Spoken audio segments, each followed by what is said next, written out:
ஓசூர் அரசு தலைமையாட்சி மருத்துவமனை தற்போது கிருஷ்ணகிரி மாவட்டத்தில் பொதுமக்களுக்கு நம்பிக்கையின் அடையாளமாக செயல்பட்டு வருகிறது. இங்கு வழக்கமான செவிலியர்கள் 23 பேர், MRB ஒப்பந்த செவிலியர்கள் 19 பேர், திட்ட செவிலியர்கள் 8 பேர் என மொத்தம் 50 செவிலியர்கள் பணியாற்றி வருகின்றனர். தற்போதைய மருத்துவமனையில் 355 படுக்கைகள் உள்ள நிலையில் NQAS விதிமுறைகளின்படி 3 படுக்கைக்கு 1 செவிலியர் தேவை என்பதால் 102 செவிலியர்கள் கட்டாயமாக தேவைப்படுகிறது. ஆனால் நடைமுறையில் சாதாரண வார்டு மற்றும் வெளிநோயாளர் பிரிவு 103, ICU 10, SNCU 20, HDU 15, அறுவை சிகிச்சை அரங்குகள் 4 என மொத்தம் 152 சேவை புள்ளிகள் இயங்கினாலும் போதிய செவிலியர் பணியிடம் இல்லை. புதிய ஓசூர் அரசு மருத்துவமனை ராயக்கோட்டை சாலையில் 426 படுக்கைகளுடன் கட்டுமானத்தில் உள்ள நிலையில் அங்கு குறைந்தது 150 செவிலியர்கள் அவசியமாக தேவைப்படும் என்பது தெளிவாகிறது. தற்போது ஓசூர் அரசு மருத்துவமனைக்கு தினமும் 1500 முதல் 2000 வெளிநோயாளிகள் வருகை தருகின்றனர். தினசரி 100 முதல் 200 நோயாளிகள் உள்நோயாளிகளாக சேர்க்கப்படுகின்றனர். மருந்தகம் 24 மணி நேரமும் செயல்படுகிறது. ஆய்வகம் 24 மணி நேரமும் இயங்குகிறது. எக்ஸ்ரே, சிடி ஸ்கேன் 24 மணி நேர சேவையில் உள்ளது. அவசர பிரிவில் நாய்க்கடி, பாம்பு கடி, சாலை விபத்துகள், தொழிற்சாலை காயங்கள், சிவில் பணிகளில் ஏற்படும் விபத்துகள் உள்ளிட்ட அனைத்து அவசர சிகிச்சைகளும் இடையறாது நடைபெற்று வருகிறது. தற்போதைய மருத்துவமனையில் 20க்கும் மேற்பட்ட துறைகளுடன் 24 மருத்துவர்கள் மட்டுமே உள்ளனர். இதில் சிலர் நீதிமன்ற பணிகள், துணை சிறை மருத்துவ சேவை, அரசு சுகாதார முகாம்கள், இரத்த தான முகாம்கள் போன்ற பணிகளில் ஈடுபடுத்தப்படுவதால் மருத்துவமனையில் நேரடி மருத்துவ சேவைக்கு மருத்துவர்கள் போதிய அளவில் கிடைப்பதில்லை. அதே நேரத்தில் உள்நோயாளிகளுக்கான வார்டு சுற்றுப்பார்வை, சிறிய அறுவை சிகிச்சைகள், அவசர ICU சிகிச்சைகள் ஆகியவை தொடர்ச்சியாக நடைபெற வேண்டிய நிலை உள்ளது. முன்னதாக ஓசூர் நகரில் 200 முதல் 500 வெளிநோயாளிகள் மட்டுமே வந்த காலத்தில் நிர்ணயிக்கப்பட்ட பணியாளர் எண்ணிக்கை இன்றைய சூழ்நிலைக்கு முற்றிலும் போதாததாக உள்ளது. ஏனெனில் ஓசூர் இன்று உலகளவில் வேகமாக வளர்ந்து வரும் தொழில் நகரமாக மாறி மக்கள் தொகை பெரிதும் உயர்ந்துள்ளது. இதனால் பொதுமக்கள் சார்பாக மருத்துவம் மற்றும் குடும்ப நலத்துறை இயக்குநர், சம்பந்தப்பட்ட உயர் அதிகாரிகள் உடனடியாக கூடுதல் மருத்துவர்கள், செவிலியர்கள், தூய்மை பணியாளர்கள், ஹவுஸ் கீப்பிங் ஊழியர்கள், பராமரிப்பு பணியாளர்கள், ஸ்கேனர் தொழில்நுட்ப பணியாளர்கள் ஆகியோரை நியமிக்க வேண்டும் என வலியுறுத்தப்படுகிறது. குறிப்பாக தலைக்காயம் தொடர்பான விபத்துகள் அதிகமாக வரும் நிலையில் 24 மணி நேரமும் பணியாற்றும் நியூரோ சர்ஜன், MRI ஸ்கேன் வசதி, முழுமையான பல் மருத்துவ வசதி ஆகியவை அவசரமாக ஓசூர் அரசு மருத்துவமனையில் ஏற்படுத்தப்பட வேண்டும். ஏனெனில் ஏழை மக்கள் அரசு மருத்துவமனைக்கு வந்தபோது சில சிகிச்சைகள் இல்லாத காரணத்தால் தனியார் மருத்துவமனைகளுக்கு செல்ல வேண்டிய நிலை உருவாகிறது. அங்கு CGHS நிர்ணய விலையை விட அதிக கட்டணம் வசூலிக்கப்படுவது ஏழை மக்களுக்கு சுமையாக உள்ளது.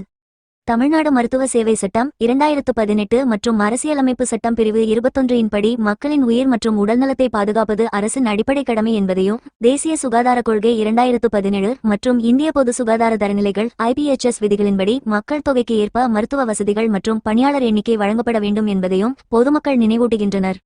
புதிய ஓசூர் அரசு மருத்துவமனை திறக்கப்படும் முன்பே பேருந்து நிறுத்த வசதி, முழுமையான சூப்பர் ஸ்பெஷாலிட்டி துறைகள், தலைமை அறுவை மருத்துவர்கள், அனைத்து ஸ்கேனிங் மற்றும் சிகிச்சை வசதிகளும் ஏற்படுத்தப்பட வேண்டும் என்றும் பொதுமக்கள் கோருகின்றனர். இதய மருத்துவம், இதய மற்றும் இரத்தக்குழாய் அறுவை சிகிச்சை, நரம்பியல் அறுவை சிகிச்சை, சிறுநீரக மருத்துவம் மற்றும் டயாலிசிஸ், சிறுநீரியல், குடல் மருத்துவம், குடல் அறுவை சிகிச்சை, புற்றுநோய் சிகிச்சை, பிளாஸ்டிக் அறுவை சிகிச்சை, எண்டோகிரினாலஜி, நியோனேட்டாலஜி, ரியூமட்டாலஜி, பொது மருத்துவம், பொது அறுவை சிகிச்சை, மகப்பேறு மற்றும் மகளிர் மருத்துவம், குழந்தைகள் மருத்துவம், எலும்பியல், காது மூக்கு தொண்டை, கண் மருத்துவம், தோல் மருத்துவம், மனநலம், நுரையீரல் மருத்துவம், மயக்கவியல், அவசர மருத்துவம், பல் மருத்துவம், ரேடியாலஜி, பத்தாலஜி, மைக்ரோபயாலஜி, பயோகெமிஸ்ட்ரி, இரத்த வங்கி, பிசியோதெரபி, உணவியல், மருத்துவ உபகரண பராமரிப்பு, ID, மருத்துவ பதிவுத்துறை, மருந்தகம், ஹவுஸ் கீப்பிங், பாதுகாப்பு மற்றும் ஆம்புலன்ஸ் சேவைகள் ஆகிய அனைத்தும் முழுமையாக இருக்க வேண்டும் என்பதே ஓசூர் மக்களின் எதிர்பார்ப்பு. NABH அங்கீகாரம் பெற தேவையான முழு பணியாளர் அமைப்பு மற்றும் SOP நடைமுறைகளுடன் ஓசூர் அரசு மருத்துவமனை மேம்படுத்தப்பட வேண்டும் என்றும், ஏழை ஒருவர் அரசு மருத்துவமனைக்கு வந்து எந்த காரணத்திற்காகவும் தனியார் மருத்துவமனைக்கு செல்ல வேண்டிய நிலை உருவாகக்கூடாது என்றும், சிகிச்சை முடிந்து மகிழ்ச்சியுடன் வெளியேறும் வகையில் அரசு தனது கடமையை நிறைவேற்ற வேண்டும் என்றும் ஓசூர் மக்கள் பணிவுடன் ஆனால் உறுதியாக கோரிக்கை விடுக்கின்றனர். ஓசூர் அரசு மருத்துவமனையில் இலவச டயாலிசிஸ் வழங்கப்பட்டு வருவது பொதுமக்களால் பெரிதும் பாராட்டப்படுவதையும் நன்றியுடன் பதிவு செய்து கொண்டு, தமிழ்நாட்டில் அதிக வரி செலுத்தும் நகரங்களில் ஒன்றான ஓசூர் மக்களின் இந்த நியாயமான பொது கோரிக்கையை அரசு உடனடியாக பரிசீலித்து நடவடிக்கை எடுக்கும் என்ற நம்பிக்கையுடன் இந்த செய்தி வெளியிடப்படுகிறது. ஓசூரின் ஒவ்வொரு செய்திகளையும் அப்டேட்டும் உங்கள் மொபைலுக்கு நேரடியாக பெற இப்போதே ஓசூர் நியூஸ் அண்ட் அப்டேட்ஸ் சேனலை ஃபாலோ செய்யுங்கள். வணக்கம், நம்ம பேர் ராஜசேகர். நான் ஓசூரில் சாந்தபுரத்தில் தான் இருக்கிறேன். இன்றைக்கி GHக்கு வந்துங்க. GHக்கு வந்துட்டு இந்த மாதிரி உடம்பு சரியில்லைட்டு வந்துங்க. இப்போது நம்ம செக் பண்ணதுக்கு 22 டிபார்ட்மெண்ட் இருக்குது. அதுவும் நம்மளுக்கு ஆளுங்க நர்ஸு, டாக்டர் எல்லாம் கம்மியாக இருக்குது. பட் ஃபஸ்ட்டு GHக்கு வரணுன்னாவே பயமாக இருந்துச்சு. ஏன் நல்லா பார்க்குறதில்ல அப்படி இப்படி இருந்துச்சு. இப்போது அப்படி இல்லை, எல்லா ஃபெசிலிட்டியும் இதில் இருக்குது. அதனால ஒரு நாளைக்கு 1000லேருந்து 1600 பேர் வரலையும் இங்கே வருவாங்க, ஓபி ஷீட் வந்து எடுக்கிறாங்க. அது நல்லா பார்க்குறாங்க. ஆனால் வசதி மட்டும் நல்லா இருக்குது, க்ளீனிங்கு எல்லாமே ஓகே தான். பட் என்னன்னா கரெக்டாக நர்சிங் இல்லை, டாக்டர் இல்லை. ஒரு ஹாஃப் அன் ஹவர் ஒரு டிபார்ட்மெண்ட் போனோன்னா ஹாஃப் அன் ஹவர் 3/4 மணி நேரம் வெயிட் பண்ணணும். வெயிட் பண்ண அப்புறமா தான் வருவாங்க. ஏன்னா 2 பேர் 3 பேர் டாக்டர் இது ஒருத்தரே பார்க்க முடியாது. அதனால நம்ம என்ன சொல்கிறோங்கன்னா, ஒரு டிபார்ட்மெண்ட்டுக்கு இப்போ நாய்க்கடி ஆகட்டும், பாம்பு கடி ஆகட்டும், இல்லை டெங்கு ஆகட்டும், மலேரியா ஆகட்டும், எல்லாத்துக்கும் தனித்தனியாக டிபார்ட்மெண்ட் இருக்குது. அதுக்கு வந்து கரெக்டாக நர்சிங் இல்லை, கரெக்டாக டாக்டர் இல்லை. அது வந்து எங்களுக்கு வேணும்னுட்டு கேட்டுட்டு இருக்கு. அதே மாதிரி நீங்கள்லாம் கொஞ்சம் இப்போ ஒரு நாளைக்கு ஆக்சிடென்ட் வந்து ஒரு 5லேருந்து 10 வரலும் டெய்லி வரும். அதுக்கு வந்து செப்பரேட்டாக டிபார்ட்மெண்ட் இருக்குது. அதே மாதிரி இப்போ நம்ம புதுசாக அங்கங்கே ரெடி பண்ணோம் அப்படின்னா ஆகாது இல்லைங்களா? அதனால இங்கே வந்து டிபார்ட்மெண்ட் ஒன்று செப்பரேட் இருக்குது. அதுக்கு வந்து நம்ம வேறு இடத்துல கட்ட முடியாது. அப்புறமா இன்னொன்று என்னன்னா, இப்போ 20 பேர் க்ளீன் பண்ணுற இடத்துல வந்து ஒரு 4 பேர்லேருந்து ஒரு 5 பேர் மட்டும்தான் க்ளீன் பண்ணின்னு இருக்காங்க. இப்போ அது பண்ணால் வந்து எப்படி சொல்லுங்கள், ஆளுங்க இல்லை. ஃபர்ஸ்ட் ஆஃப் ஆல் இங்கே க்ளீன் பண்ணுறதுக்கே ஆகட்டும், நர்சிங்லே ஆகட்டும், டாக்டரே ஆகட்டும் கரெக்டாக இல்லை. நம்ம கவர்மெண்ட் வந்து ஆளுங்களை போடணும்.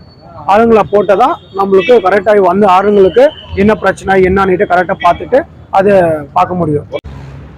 இப்போ 20 டிபார்ட்மெண்ட் இருக்குது. அதில் நாய்க்கடி வந்து ஒரு 10 பேர் ஒரு நாளைக்கு வருவாங்க. அப்புறமா சிடி ஸ்கேனர் இருக்குது, பிளட் செக்அப் இருக்குது, எல்லாமே செப்பரேட்டாக டிபார்ட்மெண்ட் இருக்குது. ஆனாலும் நம்மளுக்கு ஆளுங்க இல்லை. நம்ம கவர்மெண்ட் தான் அதுக்கு எடுத்து நம்ம ரன் பண்ணோம். இப்போ புதுசாக ஆளுங்க வந்து வருவாங்க. ஒசூர் வந்து நிறைய டெவலப்மெண்ட் ஆகிடுச்சு.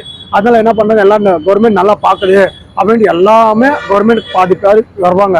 அப்போ நம்ம என்ன பண்ணோம், நம்ம அரசாங்கம் வந்து ஆளுங்க போடணும், நர்ஸுங்க டாக்டர் எல்லாம் போட்டு நம்மளுக்கு பண்ணணும்.